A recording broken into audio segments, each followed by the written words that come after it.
ஒரு நிமிடம். இஸ்ரேலுக்கு நடுநிசியில் ஏற்பட்ட அதிர்ச்சி என்ன தெரியுமா? ஈரான் நேரடியாக ஒரு பெரிய தாக்குதலுக்கு செல்லும் அளவுக்கு முன்னேறிட்டாங்க. இது சாதாரண தாக்குதல் இல்ல, இது வரலாற்று முக்கியத்துவம் வாய்ந்த சம்பவம்.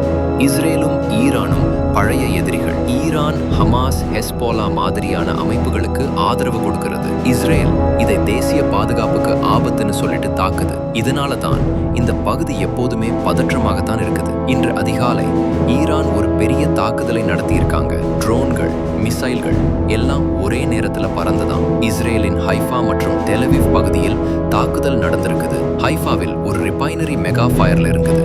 சுமார் 20க்கும் மேற்பட்ட இஸ்ரேலியர்கள் காயமடைந்திருக்காங்க, சிலர் உயிரிழந்திருக்காங்கன்னு தகவல். இது நடக்கும்போது இஸ்ரேல் பிரதமர் நேரடியாக பதிலடி கொடுக்க சபையில் உரை நடத்தியிருக்கார். இதை ஒரு மத போராக மாற்றடதா ஈரான் முயற்சி. முஸ்லிம் நாடுகள் ஒன்றிணைய வேண்டும்னு குரல் எழுந்து வருது. ஈரானின் உள்மந்திரிகள் சிலர் இது இஸ்லாமிய உலகத்தின் யுத்தம்னு சொல்ல ஆரம்பிச்சிருக்காங்க. இஸ்ரேலும் இதுக்கு சத்தமாக பதில் சொல்றாங்க. டெஹ்ரான் நகரமே இலக்காக மாறலாம்னு அபாய அறிவிப்பு. G7 நாடுகள் உடனடியாக கூடி இஸ்ரேலுக்கு ஆதரவு தெரிவித்தன.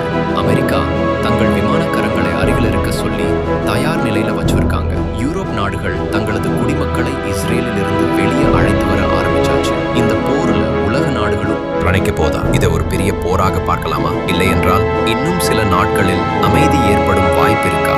இது ஒரு சாதாரண தாக்குதல் இல்லை. இஸ்ரேலும் ஈரானும் விளையாடாம இருக்க முடியாத நிலை. அதனாலதான் இந்த வீடியோ உங்களுக்காக.